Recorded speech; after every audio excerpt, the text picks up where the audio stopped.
வணக்கம். நீங்கள் பார்த்துட்டு இருக்க தனா சார் 360 யூடியூப் சேனல். இந்த வீடியோவில் class 12 chemistry Tamil medium lesson number 1 உலோகவியல் இந்த லெசன்லேருந்து 1.3.1 தாதுக்களை ஆக்சைடுகளாக மாற்றுதல் இந்த தலைப்பு கீழே செகண்ட் சப்டிவிஷன் காற்றில்லா சூழலில் வறுத்தல் கால்சினேஷன் அப்படின்னு இந்த மெத்தட் நம்ம சொல்கிறோம்.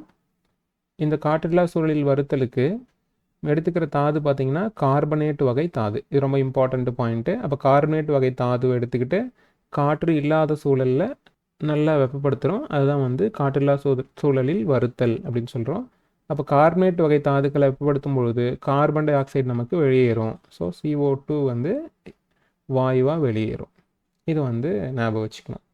அப்போ இந்த முறையை அப்படிங்கிற பேராகிராஃபில் பாருங்கள். நம்ம எப்படி செய்கிறோம் அப்படின்னா, ஒரு அகன்ற பாத்திரம் எடுத்துக்கிறோம். இந்த மாதிரி ஒரு கலன்.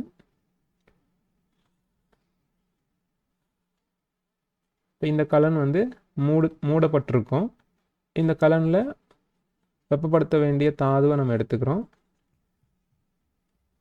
இந்த தாது என்ன வகை அப்படின்னு பார்க்கும்போது நம்ம ஏற்கனவே சொன்ன மாதிரி கார்பனேட் வகை. இதுவே நீங்கள் சல்ஃபைடு வகை தாதுவாக இருந்தால் வறுத்தல் அதிகளவு காற்று செலுத்தி வறுக்கிற மாதிரி இருக்கும். கார்பனேட் வகை தாதுவை வெப்பப்படுத்தும் பொழுது தாதுவை எடுத்துக்கிட்டு நம்ம என்ன பண்ணிடுறோம் அப்படின்னா, இந்த கலனை அடைச்சிடுறோம். மேல் பகுதியை சுற்றுப்புறத்தில் இருக்கிற ஆக்சிஜன் வாயு உள்ளே போகிறத நம்ம தடுக்கிறோம். ஓகேவா? இதுதான் இந்த காற்றில்லா சூழலில் வறுத்தல் அப்படிங்கிறதுல கவனிக்க வேண்டிய முக்கியமான ஸ்டெப்பு. இங்கே நம்ம என்ன தாதுக்கள் எடுத்துக்கலாம் அப்படின்னு பார்க்கும்போது PbCO3. PbCO3 அப்படிங்கிறது லெட் கார்பனேட். இந்த தாதுவை நீங்கள் இந்த காலனில் எடுத்துக்கிட்டு வெப்பப்படுத்துறீங்க அப்படின்னா இங்கே இருக்கிற CO3 இருக்குல்ல, இது CO2வாக வெளியேறிடும். இந்த CO2 வெளியேறதுக்கு ஒரு வழி இருக்கும், கார்பன் டை ஆக்சைடு. இது வெளியேறிடும். இது போக மீதி என்ன இருக்குன்னு பாருங்கள். இந்த CO3லேருந்து CO2 போக மிச்சம் ஒரு ஆக்சிஜன் இருக்கும். அந்த ரெண்டும் சேர்ந்து PbO உலோக ஆக்சைடாக மாற்றப்படும். இவ்வளோதான் இந்த காற்றில்லா சூழலில் வறுத்தல். இது போல் நீங்கள் வேறு தாது எடுத்துக்கலாம். உதாரணத்துக்கு கால்சியம் கார்பனேட் எடுத்து இந்த முறைக்கு உட்படுத்துறீங்க, காற்றில்லா சூழலில் வறுத்தல் செய்கிறீங்க அப்படின்னா இப்போ நமக்கு என்ன ஆகுன்னு பாருங்கள். அதே போல் CO2 போயிட்டு மீதி என்ன இருக்கும்னா கால்சியம் ஆக்சைடு CaO இருக்கும். ஜிங்க் கார்பனேட் கேலமைன் அப்படின்னு சொல்லுவோம். இப்போ ZnCO3 இந்த தாதுவை எடுத்து இந்த முறைக்கு உட்படுத்தும் பொழுது இதே போல் CO2 நீங்கிறது ப்ளஸ் ZnO கிடச்சிரும். நம்ம புக்கில் இன்னொரு எக்ஸாம்பிள் கொடுத்துருக்காங்க. MgCO3.CaCO3. இப்போ இந்த தாதுவை நீங்கள் வெப்பப்படுத்தும் பொழுது கவனிச்சிங்கன்னா ஃபஸ்ட்டு MgCO3லேருந்து ஒரு CO2, அடுத்து CaCO3லேருந்து இன்னொரு CO2, ரெண்டும் சேர்ந்து நமக்கு 2 டைம்ஸ் CO2 வெளியேறும். இது போக இந்த MgOட ஆக்சிஜன் MgO ப்ளஸ் CaOவோட ஆக்சிஜன் CaO. ஸோ இந்த மாதிரி விளைபொருள்கள் கிடைக்கும்.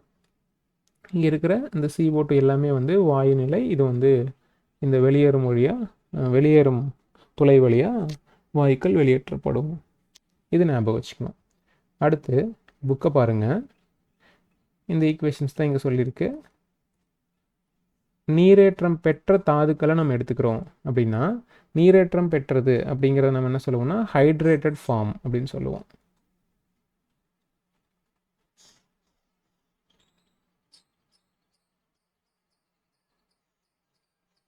நீரேற்றம் அடைந்த தாதுக்கள் இதை எடுத்துக்கிட்டோம் அப்படின்னா, உதாரணத்துக்கு கீழே பாருங்கள்.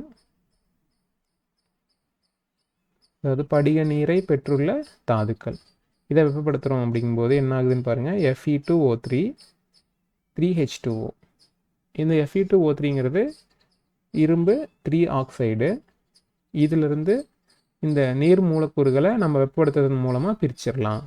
இப்போ ப்ளஸ் 3H2O இது ஆவி நிலைக்கு போய் வெளியேறிடும். இந்த தாது மட்டும் நீரேற்றம் இல்லாத நிலையில் நமக்கு கிடைக்கும். அது மாதிரி பாக்சைட் தாதுவிலேருந்து அலுமினியம் பிரித்து எடுக்கிறதுல பார்த்துருப்பீங்க. இங்கே வந்து 2H2O வந்து நீரேற்றம் அடைந்த நிலையில் இருக்கும். இதை வெப்பப்படுத்தும் பொழுது ஆவி நிலைக்கு போய் வெளியேறிடும். அப்போ நமக்கு வந்து நீர் இல்லாத அலுமினா Al2O3 கிடைக்கும். எக்ஸாம் பாயிண்ட் ஆஃப் வியூவில் நீங்கள் ஏதாவது ஒரு 2 ஈக்குவேஷன் PbCO3யும் அதே போல் இந்த படிக நீரை பெற்றதுலேருந்து ஒரு ஈக்குவேஷனும் Fe2O3.3H2O அண்ட் Al2O3.3H2O இதில் ஏதாவது எழுதலாம். குறைஞ்சபட்சம் 2 ஈக்குவேஷன் எழுதிடுங்க. அண்டு தியரி எழுதும் பொழுது கண்டிப்பாக என்ன எழுதணும், காற்று இல்லாத சூழலில் நம்ம வந்து வறுக்கிறோம் அப்படிங்கிறத மென்ஷன் பண்ணணும். ஏன்னா அதுதான் தலைப்பு. இதே வினையில் இந்த கடைசி லைன் பாருங்கள், கட்டுப்படுத்தப்பட்ட அளவிலான காற்றை செலுத்தி கூட இந்த செயல்முறையை நம்ம செய்ய முடியும். உங்களுக்கு இந்த வீடியோ யூஸ்ஃபுல்லாக இருக்கும்னு நினைக்கிறேன். இந்த லெசனில் இருக்கிற மற்ற கண்டென்ட்டுக்கு நம்ம சேனலில் வீடியோ இருக்குது. அதுக்கான பிளேலிஸ்ட் லிங்க்கு இந்த வீடியோவோட டிஸ்கிரிப்ஷன் பாக்ஸில் உங்களுக்கு கொடுக்குறேன். நீங்கள் போய் செக் பண்ணி பார்த்துக்கோங்க. மீண்டும் அடுத்த ஒரு இம்பார்ட்டண்ட் வீடியோவில் சந்திக்கலாம். நன்றி.